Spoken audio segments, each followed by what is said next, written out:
Good evening, my dear colleagues. Welcome to another INGET Zoom Serious Talk. Today, our guest is Associate Professor Dr. Mehmet Kılıç.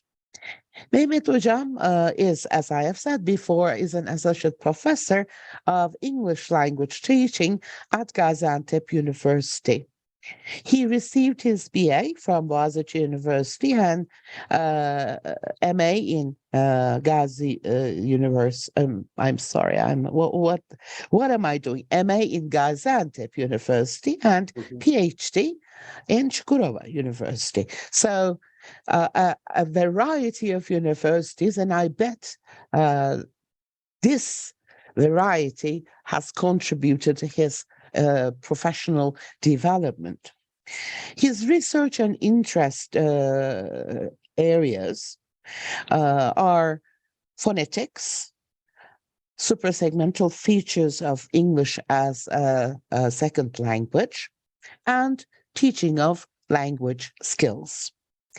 The title of his talk this evening is Stop Preaching and Let Them Learn, Learner Strategy Training in EFL Classes. Mehmet Hocam, thank you very much for being with us this evening and welcome again. The screen is all yours. Hocam, thank you very much for this nice introduction. Thank you actually for inviting me. It's an honor for me. I wanted to participate in INGET events Zoom series a lot, but I have never been able to do so. That's a reason for embarrassment for me, I can say, without even participating in one Zoom event by INGET, being a speaker, a little embarrasses me, let me say. But thank you for the invitation. It's really kind of you. And I would like to talk about learner strategy training in English as a foreign language classes. This is a topic that I really value because I believe that in Turkey, in English language teaching, one thing that is very much neglected is strategy training, which actually transforms learners into autonomous learners, self-directed learners. And we as teachers always complain that our learners are not able to develop their skills in English. And we attribute this to, ourselves. Actually, we say, okay, we have not been able to teach English well, but actually what we are trying to do is we are trying to preach our students rather than teach them how to learn English. So this is a cultural thing. As you know, the Turkish educational atmosphere is very much teacher directed. And teachers, they love preaching their students, but it is actually much easier to help our learners learn English because in real life, as we all know, our learners, people learn things by themselves to a great extent, and for this. Our learners need our guidance, like they need to learn some strategies so that they can, handle with the tough job of learning a language on their own. So that is why I wanted to talk about learner strategy training in English as a foreign language classes. So I would like to start with a simple question, since all our participants are teachers here. Are you usually a sage on the stage or a guide on the side? So we most of us actually, we consider ourselves sages on the stage. Like we love lecturing, we love, talking and not interacting with our students. But this is not how language learning happens in real life, as we all know. Like languages, they are learned or acquired through interaction, through collaboration with other people. And while we are interacting with other people, we always get some help from other people. And if we can transform our classes in a way that we as teachers can act as guides on the side that are available to learners when they have problems learning the language, and if we can somehow manage to equip our learners with certain strategies to learn English, then they will be more autonomous, and language learning will be much easier for them. So this is the basic rationale of my speech today. So I believe personally that we need to transform ourselves as teachers from sages on the stage to guides on the side. And to be able to do this, we need to be aware of, how learner training can be done in language classes. Yes, it may sound a little difficult at first because we have some constraints, especially in public schools, like overcrowded classrooms or lack of equipments, lack of materials. These may sound like constraints, but even with these limitations, we can still employ learner training, and we can still help our learners become more self-directed and to go on with their language learning more easily, because less the teaching hours, weekly teaching hours are very limited. So we must somehow develop our learners so that they can continue learning English outside the classroom. And to be able to do this, there are certain frameworks that have been developed by researchers, and I will try to briefly explain these frameworks, and I will try to give our participants here a view on how to do learner training in language classrooms. So I am sure that our participants are familiar with the term learning strategy, but I will briefly go over some definitions and some taxonomies of learning strategies, because it is really important to be aware of different learning strategies that learners can employ while they are learning English. So let's start with some definitions. A definition by Bialystow says learning strategies are optimal means for exploiting available information to improve competence in a second language. So this is a very general definition. Anything that we use to develop our skills, to develop our competence in a second language is considered a learning strategy. Rubin says learning strategies are what learners do to learn and do to regulate their learning. This sounds like a very simple definition, but it has the two important aspects of learning strategies. Learning strategies are not only what we do to learn, but also what we do to regulate our learning.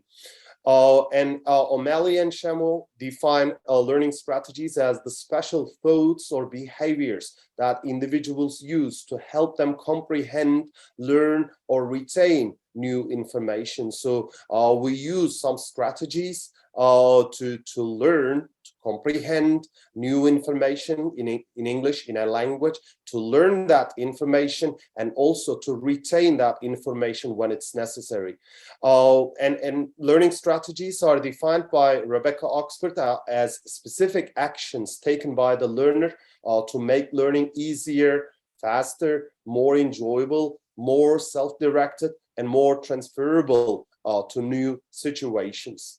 And finally, Noonan defines learning strategies as the mental and communicative processes that learners deploy to learn a second language. So Noonan refers to the communicative aspect of language learning, and anything that we do in communication to be able to pursue information, to be able to receive information that will help us develop our skills, develop our competence in a language, is considered a learning strategy by Noonan. So from these definitions, learning strategies can be inferred to be, first of all, mental and or communicative processes. So learning strategies are some mental processes or communicative processes that we engage in while we are trying to learn a language. Secondly, they are subconscious or conscious actions and techniques for learning. So they assist us, they assist language learners with storing information, forming language rules and understanding. So they make learning easier, faster, more enjoyable, and more transferable to new situations. And thirdly, they are applicable to both simple and complex tasks. So we do not only employ learning strategies with complex tasks, even with very simple tasks. So we engage into learning strategies. And what is most important here is that learning strategies have been proven by research to be teachable. So this is the primary motive behind this speech and this kind of trainings. We know that learning strategies are teachable. They are different from learning styles. Learning styles are usually innate. They come from birth, but we can always develop our learners' learning strategies. So in this session, I'm going to try to make it explicit, like how we can train our learners to become better learners of English. And learning strategies are also helpful in developing appropriate attitudes towards the learning situation and increasing learner independence and autonomy. The second part of this item says, learning strategies, they increase learner independence and autonomy. We know that more independent, more autonomous learners are better learners of English. They are better learners of languages. And also, learning strategies, they develop appropriate attitudes towards the learning situation. So this may sound a little vague. So what does appropriate attitudes mean? So appropriate attitudes are, first of all, cooperating with other learners to achieve immediate classroom goals. Like in a teacher-directed classroom, learners do not cooperate with each other, which is a great barrier in front of language learning. So appropriate attitudes means cooperating with other learners, and it is I need to highlight here the fact that we need to teach our learners how to cooperate with other learners, because this doesn't come from birth. So they need to learn how to cooperate and collaborate with other learners. And also, appropriate attitudes means developing and or maintaining a positive attitude to learning English, which, as you are aware, from your students, not many students possess this. They do not possess positive attitudes to learning English. And by providing our students with some learning strategies, we also believe that it is possible to help them develop positive attitudes towards learning English. So this is another important benefit of learning strategies, employment of learning strategies. So let's have a quick look at learning, the types of learning strategies. There are certain taxonomies. I'm sure some of you are aware of these taxonomies. The first taxonomy of learning strategies was developed by Rubin. Rubin divides learning strategies into two, says one is direct or cognitive learning strategies like clarification or verification. So what is this? It is like when a learner is trying to communicate with someone, he or she may be able to ask for an example, or may be able to repeat words. So this is considered to be a learning strategy, because if the learner is able to ask for clarification or verification, then this becomes a source for input. And guessing, inductive reasoning is another cognitive learning strategy. Like if a learner is able to guess meaning from keywords or structures or context, from the situational context or the linguistic context, then this is another important learning strategy, claims Rubin. And deductive reasoning, like comparing first language and second language or using grammar rules, this is another learning strategy, a cognitive learning strategy, according to Rubin. And practice, says Rubin, is a learning strategy, cognitive learning strategy. Like, learners repeat and experiment with sounds, words, and sentences. So this is another learning strategy that helps learners develop their language skills. And this can also be taught to learners. And memorization, like you may ask the natural question, how can we teach memorization?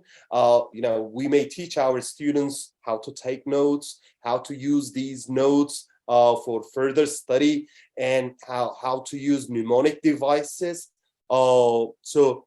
This is another learning strategy that can be taught. And monitoring is, like a learner's correcting his or others' errors in spelling, vocabulary, grammar, pronunciation, style, etc. So these are cognitive learning strategies, according to Rubin.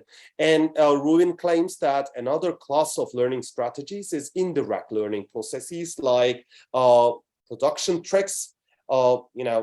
Learners sometimes use a circumlocution or synonyms or formulaic interaction or gestures so that they can maintain, conversation. That is why Rubin calls these production tricks. Language, being able to communicate, interact in a language does not only require linguistic skills, but we also need to possess some production tricks.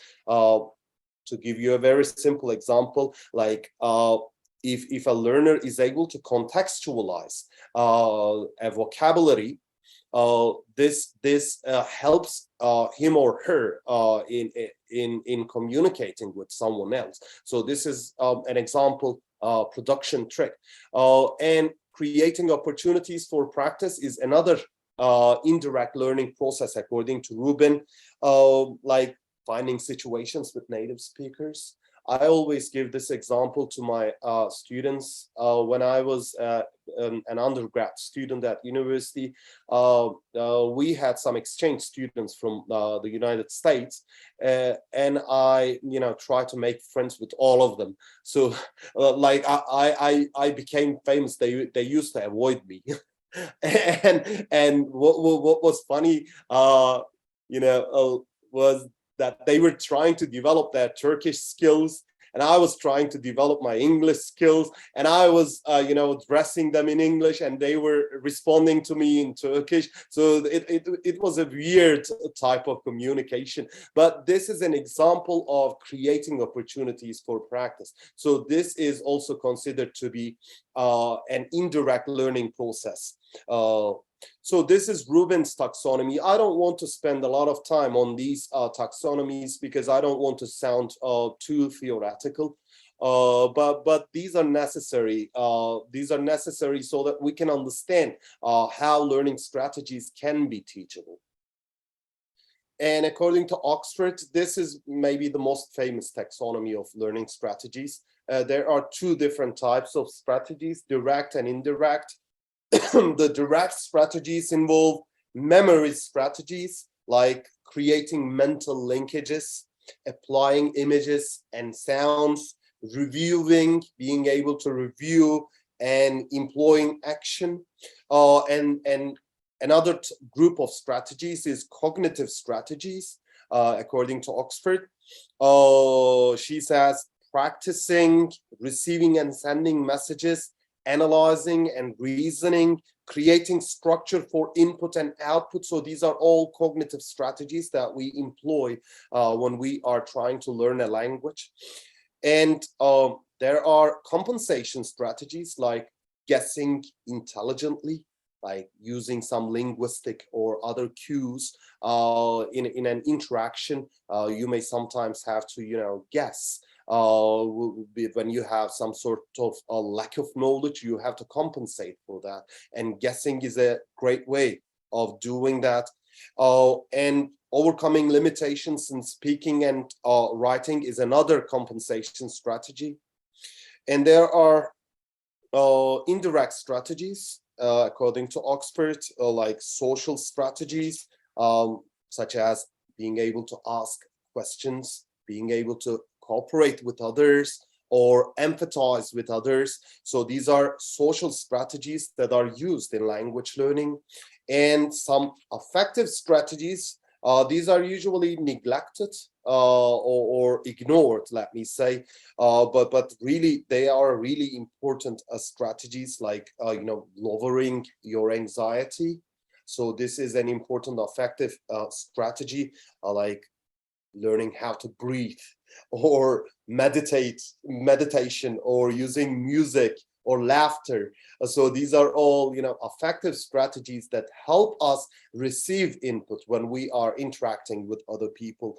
Or encouraging yourself is another affective strategy, like making positive statements or rewarding yourself when you believe that you have achieved something.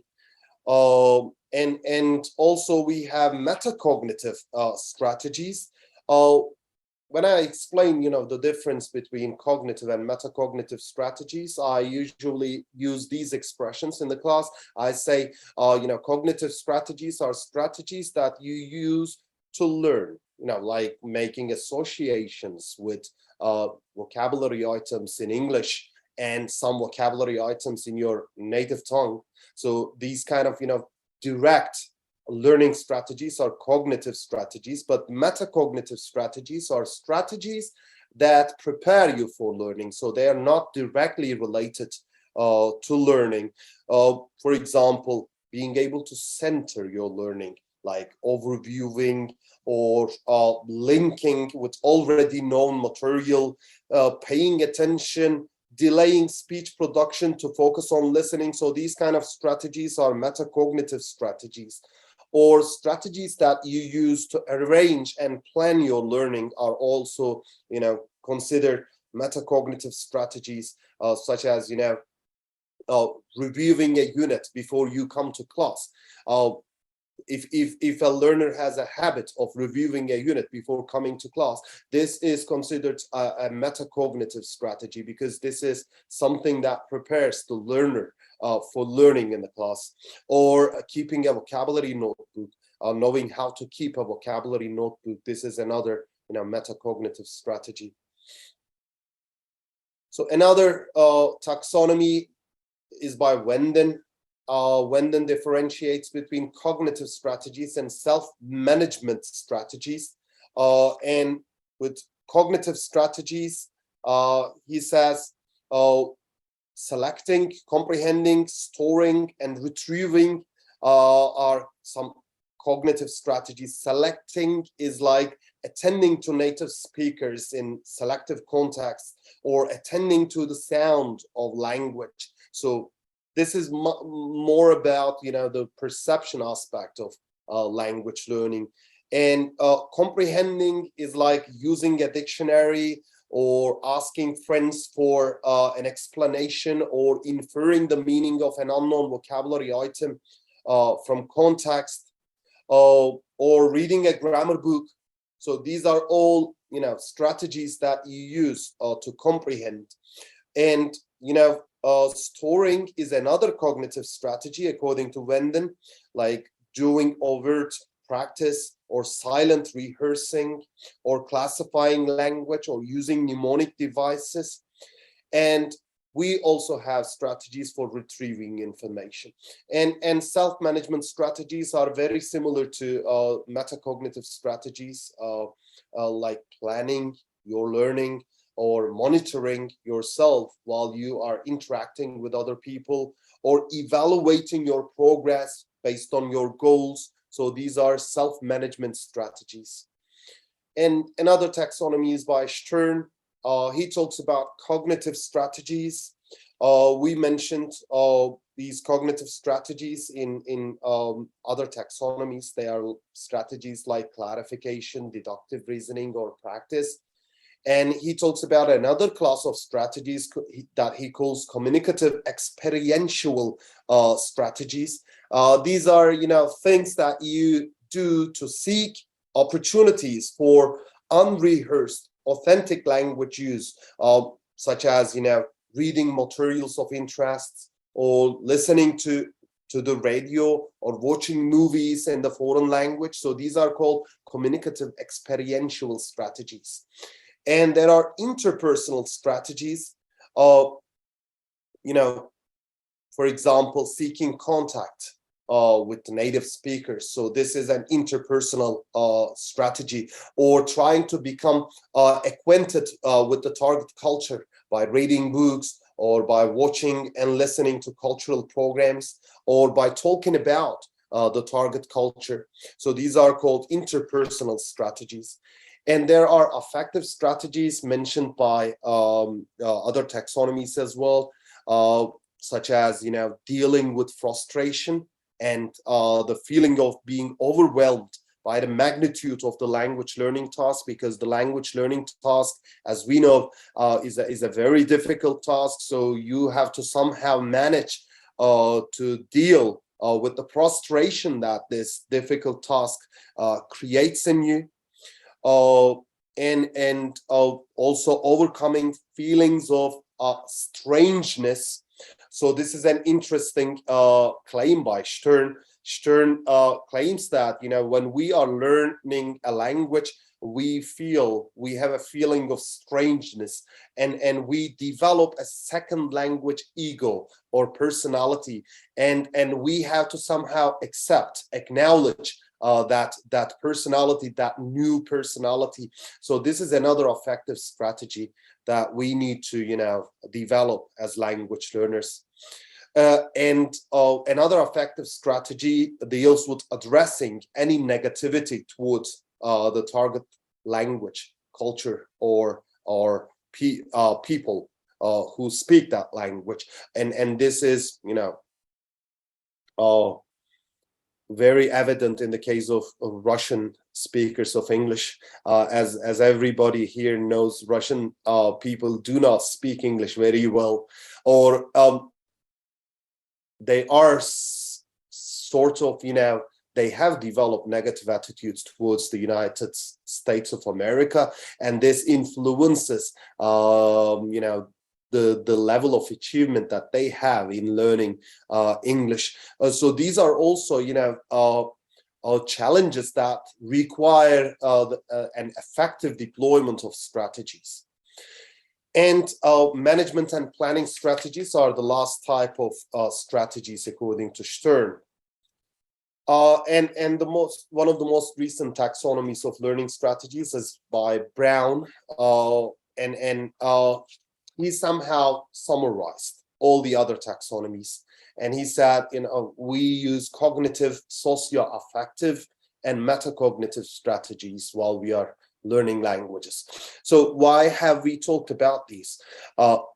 Because we must be, as language teachers, we must be aware of the existence of these strategies.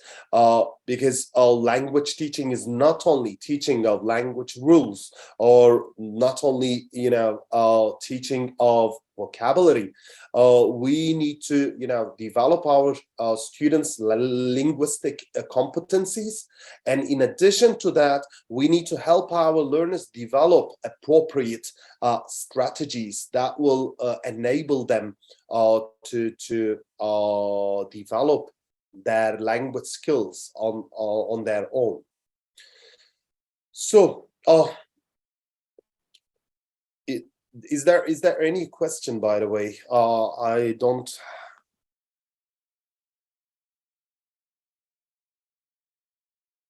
I'm the most complete fighter in the world, says Ali. Okay. All right. So, what is learner training then? Simply, I can say learner training is the Russian accent. Yeah. Ali. Okay. Learner training is helping our learners to develop learning strategies. And there are things that we can do in the classroom to help our learners develop learning strategies, to make them more autonomous, to make them more independent. And there are certain frameworks of learner training that we can employ in our classes. So learner training is something that we can integrate into the teaching of English. Actually, let's not say can integrate. It is something that we must integrate into language teaching if we want our students to keep learning English, even when they are out of the class. So there is a wide range of terminology used in this field. So learner training, learning strategy training, learner strategy training, or just strategy training, or as Brown calls it, strategies-based instruction, SBI. So if you see any of these terms, they all refer to the same concept, learner strategy training. So learner strategy training is the learning activities organized to help language learners improve their skills as learners, includes learning to use strategies, knowledge about the language learning process, and attitude and development to support autonomous use of the strategies and knowledge, or in other words, learner education. So this is a very nice definition of learner training, because it says they are activities that we help our learners to improve their skills as learners. We want them to improve their skills, like the major skills, listening, reading, writing, speaking. It also includes learning to use language learning strategies. So it also includes teaching of learning strategies to our learners. And it also includes our provision of knowledge to our learners about the language learning process, because if they are more knowledgeable about the language learning process, it has been scientifically proven that they become better language learners.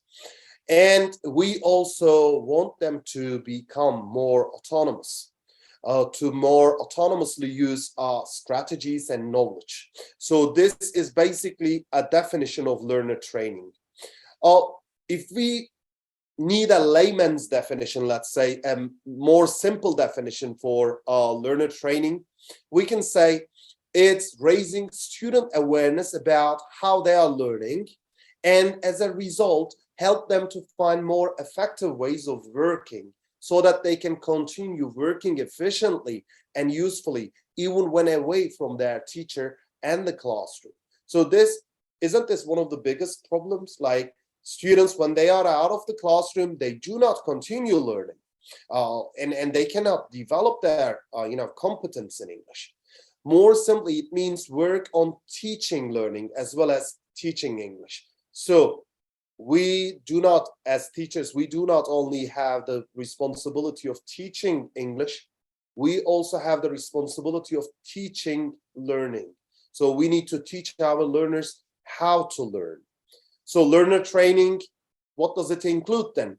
It includes work on study skills, for example, use of dictionaries, like reference material, workbooks, notebooks, filed material.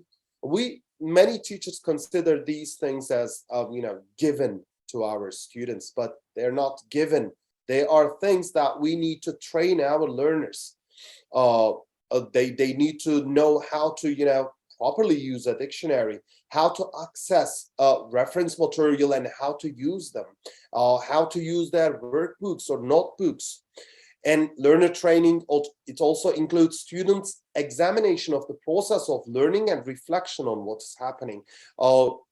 Reflective practice is becoming more popular nowadays, but a very simple thing that I can say about reflective practice is that it is a must. Your students need to think about their language learning process. They need to think about their strengths, their weaknesses, the challenges they have, or the opportunities that they can create for themselves while they are learning English. So this also, learner training also involves student examination of the process of learning. So in both cases, it seems important to include these as strengths throughout a course, says Scrivener. So this is important. We're not only teaching English, like we need to, integrate learner training into our teaching of English. So why learner training? Why is it necessary? I don't say it's necessary. I say it's a must. But why? The literature on learner training suggests that many learners fail to consider all the alternatives and tend to rely on too narrow a range of techniques. So you may, be observing this in your own students. They do not use language learning strategies or language learning techniques. They have a narrow range of techniques that they employ while they are learning. So we must improve our learners in terms of strategies that they use. And Rutherford emphasizes the importance of consciousness raising, a form of learner training, not so much for making the learner a better reader or listener, but for better enabling them to learn from reading and listening. So we're not trying to, develop skills in our students. We must actually try to help them understand how they can develop their skills. So if we can do this, they will become more independent, and we will ensure that they continue developing their skills. And for this, learner training is necessary. Holland and Shortall concludes that the concept of learner training is founded on the belief that teachers may best serve their learners by helping them develop their approach to learning. Okay, as in the Chinese proverb, don't give me fish, teach me how to fish. So we may best serve our learners by helping them develop their approach to learning. Okay, we can lecture them, we can preach them as much as we want, but if we can help them become better learners, then this is the best we can do for our students. In effect, successful or expert or intelligent learners have learned how to learn. They have acquired the learning strategies and the knowledge about learning and the attitudes that enable them to use these skills and knowledge confidently, flexibly, appropriately, and independently of a teacher. Therefore, they are autonomous. The literature also argued implicitly or explicitly for the need to provide learner training, says Venden. So successful or expert or intelligent learners, they have learned how to learn. So this is something really important. Like if we can teach our students how to learn, then they will become successful or expert or intelligent learners. So we're going to talk about how we can do this.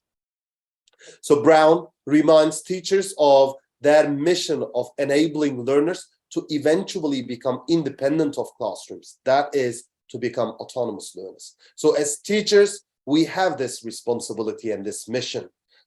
Our mission is not only teaching English, our mission is enabling our learners to become independent of classrooms. And research has proven that learner training leads to more effective classroom learning. So if we do learner training in our classrooms, our learners learn better in the classroom, and it leads to more effective self-access learning. I'm sure you are familiar with this term, like self-access learning, learning in a library or learning in a computer lab, learning at home. So it also leads to more effective independent learning at home. So why shouldn't we do it then? So why learner training is the question, and the answer is why not? There is no reason why we shouldn't do learner training in the classroom. And there are certain approaches to learner training. Now we are on the same page, I guess, like learner training is necessary, but how should we do it, or how can we do it? O'Malley and Chamo summarized 4 suggested learner training sequences for different learning situations and ascertained the fundamental approach underlying the sequences. 1, identify or show students how to identify their current learning strategies. So this is the first step, according to O'Malley and Chamo. First, we must make our learners aware of the current learning strategies that they use. And secondly, explain the rationale and application for using additional learning strategies. If we want our students to use more learning strategies, then we must make them believe in the effectiveness of these strategies. And 3, provide opportunities and materials for practice. Like if we tell our students, I want you to use this learning strategy, we need to provide opportunities for them to use that learning strategy, and also materials for practice. And finally, evaluate or assist students to evaluate their degree of success with the new learning strategy. So they must compare their previous degree of success without, the use of those new learning strategies, and their current degree of success with the use of these new learning strategies. So this is a very nice framework and a very nice approach to learner training. First, get your students to identify their current learning strategies and suggest some new learning strategies, provide opportunities for them to use these new learning strategies, and finally, help them to evaluate, the effectiveness, the success of these new learning strategies. Another approach to learner training is by Richards et al. Learner training is training in the use of learning strategies in order to improve a learner's effectiveness, according to Richards et al. And then a number of approaches to strategy training are used, including explicit or direct training. And in this kind of training, learners are given information about the value and purpose of particular strategies, taught how to use them, and how to monitor their own use of these strategies. For example, if you consider word cards a good vocabulary learning strategy, when you do explicit or direct training, you demonstrate to your students how to create word cards for themselves. And then you explain to your learners how these word cards can be used outside the classroom, and how these word cards can help them develop their lexical skills. So this is called explicit or direct training. And this, yes, we say while we are teaching grammar rules, for example, we shouldn't teach grammar rules explicitly, but learning strategies are different. Like learning strategies can be explicitly taught. And embedded strategy training is another approach. The strategies to be taught are not taught explicitly, but they are embedded in the regular content of an academic subject area, such as reading, math, or science. For example, let's say reading between the lines is a learning strategy. If we, through the use of certain activities, can integrate this learning strategy into our reading lessons, then our students will implicitly develop this learning strategy. So this is called embedded strategy training. But this is a little, I can say, more difficult to employ because for this, you need a lot of preparation as a teacher. You need to think very well about how you can integrate learning strategies into your teaching of, let's say, reading or listening or writing. And another approach is called combination strategy training. This is a combination of explicit strategy training followed by embedded training.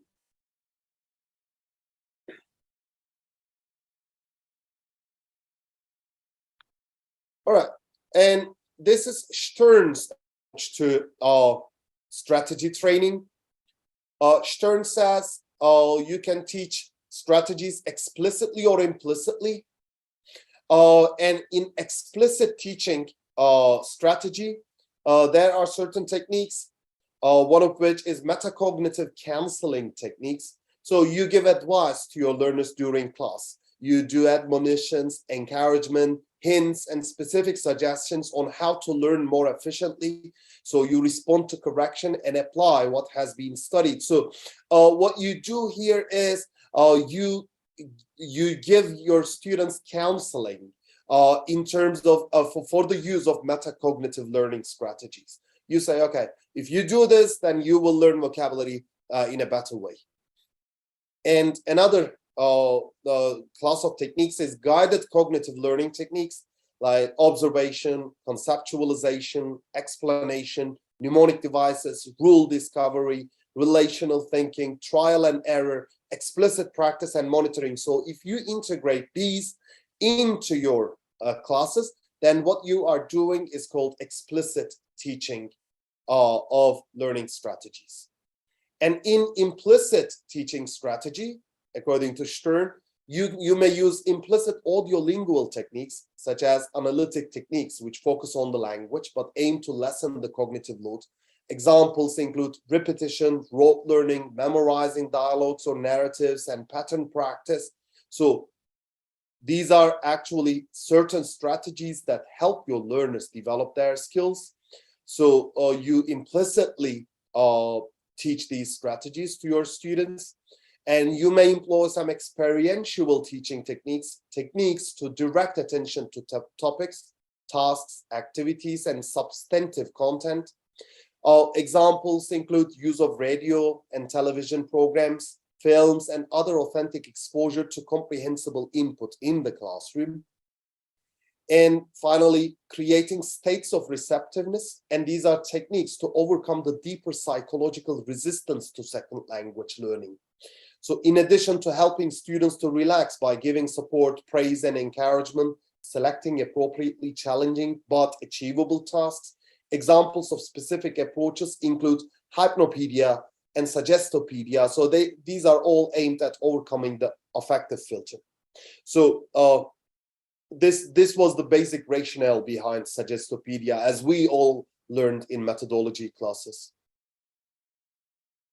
And according to Brown, we need to teach strategies through interactive techniques, like what? We need to lower inhibitions in the classroom. We need to support our learners when they try to communicate, when they try to interact in the class. We need to encourage risk-taking, build self-confidence in our students. We need to develop intrinsic motivation. There are certain ways of doing that. You can be creative in this. And engage in cooperative learning. And to be able to do this, we need to, I don't need to say this, but we need to have communicative or task-based classes. And use right brain processes, promote ambiguity tolerance, practice intuition, process error feedback, and set personal goals. I think I need to skip some of this because I feel I'm being a little boring. All right, let me come to the framework of learner training that I have prepared for you. There are how many steps in this? 17 steps. So if you ask me the question, Hocam, how can we integrate learner training into our lessons? I say first, start by administering an inventory of strategies. Because as we said, we need to be aware, and our students need to be aware of the strategies that they currently use. Because if we do not know the strategies that they currently use, we cannot develop new strategies in our students. And identify students' current strategy usage. And I support all these, steps by, research. And then we need to help students to identify their learning styles and strategy use, which is really important. They need to know about their learning styles and how effectively they use learning strategies. And we need to raise our students' awareness about pedagogical goals, content of materials, and learning implications of tasks. So they need to be aware of their goals. They need to be aware why they are learning the language. And we need to explain the rationale and application of strategies, okay? We may try to develop learning strategies in our students, but if they do not understand why they need to develop those strategies, then we may be unsuccessful in our attempt. And we need to raise consciousness about the availability of learning resources and opportunities. For example, there are a lot of materials out there on the internet. We can show them some ways of accessing those materials, those learning resources. And we can give impromptu advice and hints on how to learn. This is very much like metacognitive counseling. Like you can provide examples from your own language learning journey. You can say, all right, I used to learn vocabulary items in this way. I use these strategies and I suggest that you use them as well. So this kind of impromptu advice is very helpful in developing strategies in students. And we need to provide materials and opportunities for practice, as we said before. Yes, we try to teach learning strategies to our students, but if our classes are not in line with the use of those strategies, then our effort will be in vain. We need to provide materials and opportunities for practice. For example, if we want our students to develop some, communicative learning strategies, then we must have communicative language classes. And I consider this. I take this for granted, I must say. Like, I believe that everybody who is a participant here is somehow trying to have communicative language lessons or task-based classes. So I take this for granted. So then we must use guided cognitive learning techniques like implicit audiolingual techniques or experiential teaching techniques. If you are interested in this, you can read Stern 1992. And we must teach strategies through interactive techniques. And we must present and practice techniques to exploit learning resources. As I said a minute ago, we can show our students how they can use their mobile phones or their computers to access learning resources and to exploit them. We need to contextualize strategies training. How can we contextualize strategies training? After determining what strategies we want to teach our students, we must create some activities that we can use in the classroom to develop those learning strategies. And use compensatory strategies to overcome cognitive style problems and weaknesses. And we need to create states of receptiveness in our students. We must develop positive attitudes in our students to English in general and to learning. in general, I can say. And we need to evaluate or help students to self-evaluate their strategy use and promote student examination of the learning process and a reflection on what's happening. For example, we can ask our students to keep reflective diaries. I consider this a very effective technique in the evaluation of the learning process by the students themselves.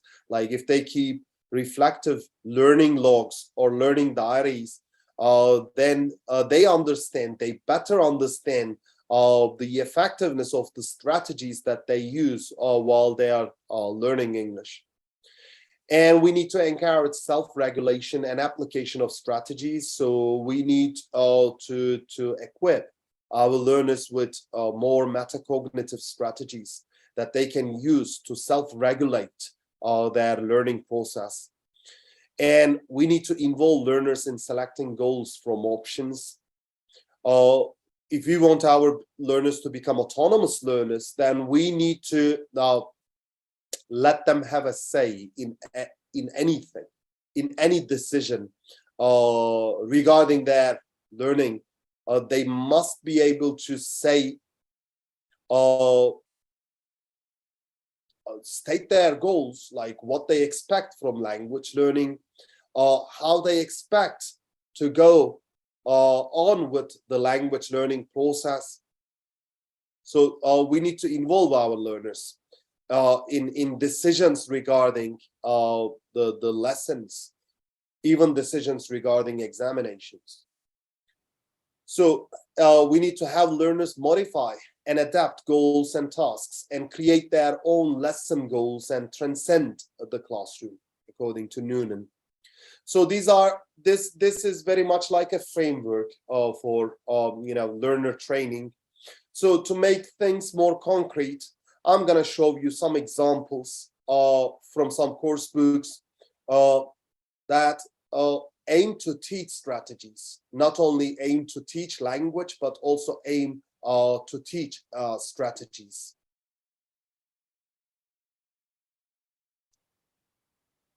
This is taken from Headway Upper Intermediate Teacher's Book. I have taken this because it shows very clearly that coursebook writers, they are aware of the fact that we need to integrate learner training into our lessons. It says, bear in mind at all stages of the course, what the theorists tell us are the characteristics of a good language learner. He or she is confident in his or her ability to learn, self-reliant, motivated, and enthusiastic, aware of why he or she wants to learn, unafraid of making mistakes, and unafraid of what he or she doesn't know, a good risk taker, a good guesser, probably positive in his or her attitude to English language and culture, a good pattern perceiver, prepared to look for opportunities to come into contact with the language, willing to assume a certain responsibility for his or her own learning. No student will possess all these virtues. The list is given for you to encourage your students as much as possible at every stage of the course. So this teacher's book encourages teachers to help their learners develop these virtues. And these virtues, they all belong to autonomous learners. And to be able to help our learners develop these virtues, we need to train them in the use of certain strategies. For example, it says a good language learner is a good guesser. How can a language learner become a good guesser? If we teach, as a teacher, if we teach that language learner how to do inductive reasoning, then this language learner will become a better guesser, or a good pattern perceiver. For example, in implicit learning of grammar rules, our learners need to perceive patterns, and this is something that we can help our learners practice. So instead of going to the blackboard and writing down grammar rules and trying to teach these grammar rules deductively to our students, if we can create some activities in which they need to perceive patterns grammatical patterns, then they will become better pattern perceivers, and this will make them more autonomous, and in turn they will become better language learners. So there are certain activities which help learners to reflect on learning. So this is taken from Head's book on writing. So what do you think about your writing? So think about yourself as a language teacher. Have you ever done this kind? Have you ever used this kind of an inventory in your classes? Have you? Because this kind of an inventory will help your students to understand their strengths and weaknesses in writing. So take any of the statements below which are true of you, then join in a class discussion. So I think writing in English is more difficult than speaking. I think I don't really have any problems in writing English. I don't write very much in my first language. Writing is important to me because I expect to do a lot of writing in class. So with this kind of an inventory, what you do is you help your students to understand, to better understand their writing habits and the strategies that they use to develop their writing skill. So to develop writing skill, it's not enough to talk about coherence and cohesion in paragraphs. So you need to help your learners understand what kind of strengths they have in writing, or what kind of challenges they experience in writing. So to be able to do that, you can use this kind of an inventory. Or, as we said, we need to help our learners understand their learning styles. Because if they cannot better understand their learning styles, then they will become better learners. This is inevitable. Like this kind of an inventory, you like to put new ideas into practice to see if they work. You are open-minded and receptive to new experiences. You think logically and sequentially. You think carefully before you act. So as language teachers, we are also researchers, and this is where action research comes from. When you are in a class, you need to observe your students very carefully to understand their level of motivation, to understand the sources of anxiety that they have, to understand their learning styles, what kind of learning styles they possess. Because if you understand this, then you will prepare your activities, your materials accordingly. And it is also, yes, Aydan Hocam.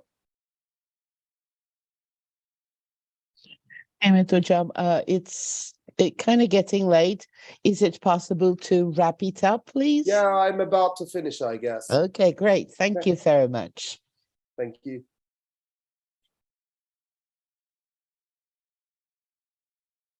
Okay, so I can share the slides with the group so that they can have a look at the other activities, the suggested activities that can be used to teach different types of strategies, learning strategies to language learners. So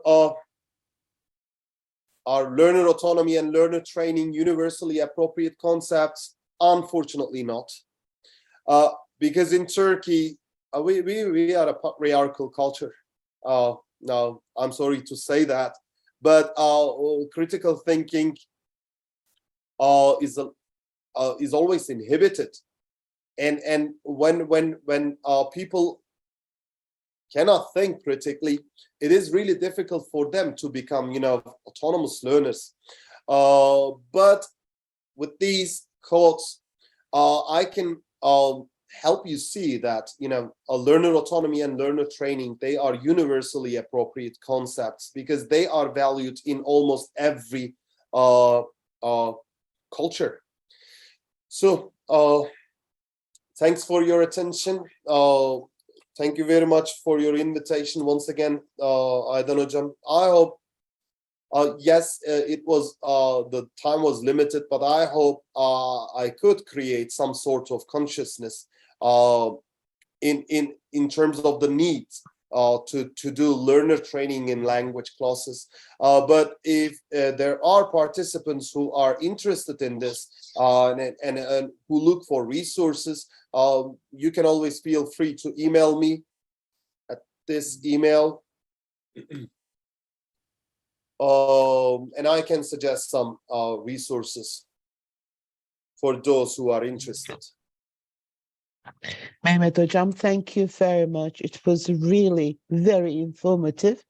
I know the time is limited, but as you have said before in your own presentation, we have a lot to say, but we also need to consider whether the participants are getting as much as we want to give them. So I know my colleagues are tired after a long working day, so maybe there is a limit to their capacity. They cannot get too much information. This topic, in fact, is a huge thing, so it's really very hard to talk about it in an hour. If you're interested, please read all the materials that Mehmet Hocam has already mentioned. My favorites are Rebecca Oxford's and Brown's. I don't like the others very much, but as a scholar, I should be objective, right? Are there any questions that you have, my colleagues? Or is there anything that you would like to comment on, make a remark, say something? Maybe Hocam, while waiting our participants to think whether they have any questions or not, what do you think of the tasks that we use to develop micro skills? Do you feel that there is a parallel between micro skills, activities or tasks, and learning strategies, like reading between the lines, guessing vocabulary from context, guessing the title of the text, that kind of thing? These are all tasks for developing micro skills. Do they lead to strategy training? Definitely, Hocam. Definitely. Like I actually tried to say something in the same line during the presentation. Like whenever you do certain tasks to develop certain soft skills, then what you are doing is actually teaching learning strategies to your students. So it's when we say we need to integrate learner training into our lessons, we're not actually taking a huge responsibility, because it is something that we already do. Like in reading classes, for example, we teach our students to, infer meaning from context. So this is both a micro skill of reading and also a learning strategy. Once developed, this will help our learners to learn more independent. Yes, they can also use these tasks for their productive skills as well. For example, graphic organizers, using graphic organizers, or brainstorming. Like before you start studying a text, you can encourage them to brainstorm, which will help them later. When they are by themselves, they can learn that they can brainstorm just to recall whatever information, knowledge they have, because we need to activate the schemata. We keep saying that, right? So I also like thinking aloud. Do you also do that, Hocam? Thinking aloud? I cannot to model. I cannot help doing it, hocam. Yeah, thinking aloud is also a very nice learning strategy. I think I totally agree with you in this. Yeah, if you cannot do anything else, you can just think aloud with your students. This is very much like a journey that you take to model how you have reached your aim. So step by step, you can help them understand what you have done.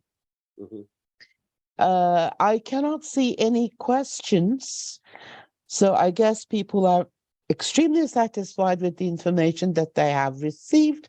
Don't forget, Zahir Hocam, yes, please, go ahead.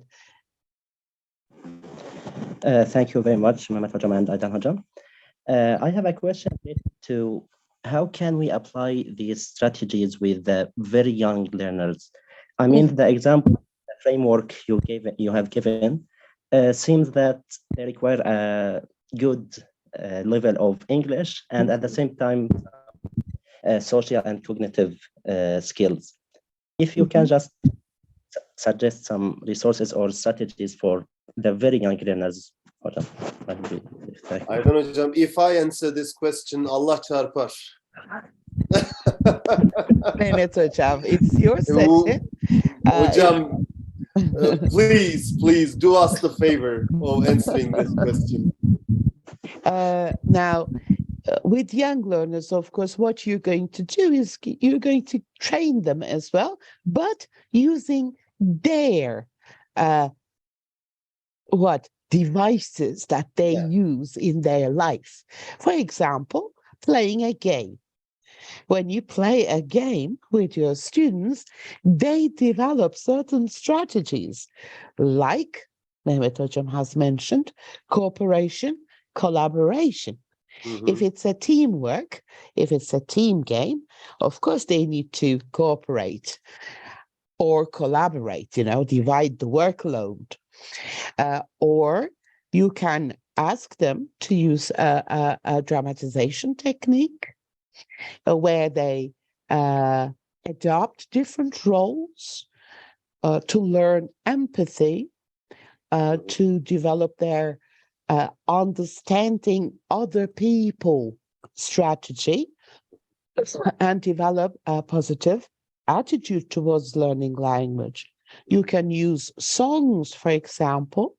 The songs are excellent to teach them how to develop their pronunciation skills, because songs bring the melody to the language, and each language has a melody, right? So today I have seen a teacher, of course, with all the good intentions. She was trying to teach a certain structure using Turkish intonation in a song. That's not what we really want to do. If as a teacher you're aware that you cannot create your own materials, I'm sorry, we are not native speakers. We are good users of, competent users of English, but we are not native speakers. So we can easily say, for example, little, which is not correct. So using songs written, composed for native children, you will help your students learn the melody, intonation, pitch, suprasegmental features in language. These are all important. What does this mean? They will learn how to use songs by themselves when they grow older. They will listen to the songs, they will pay attention to the mnemonics of it, that kind of thing. I'm sorry. You know how talkative I am. I never know when to stop. I hope this has answered your question. Zahir, Now, do you understand why I asked Aydan Hocam to answer your question? Yes, madam. Thank you, both of you. Sorry. When someone says young learners, I just cannot keep my mouth shut. I love it. Please do not, Hocam. Thank you. Well, I guess this is it. I cannot see any other questions or any other remarks. Mehmet Hocam, I don't know how to thank you. In fact, most probably, most of the participants already know these topics, but we definitely need we need someone to remind us these, because when we get into the daily fight, crowded classrooms, load of work, that kind of thing, we sometimes forget what our mission is. So this was a very good refresher for us all. Thank you. I'm very happy to hear that, Hocam. Thank you, Mehmet Hocam. I need to reiterate that I'm honored by your invitation. Thank you very much. We are honored to have you as our speaker. Thank you. My dear colleagues, as usual, I thank you, all of you, for being with us this evening. I hope to see you next week with another outstanding speaker. Take very good care of yourselves. Be safe. Bye-bye, everyone. Bye-bye. Bye-bye.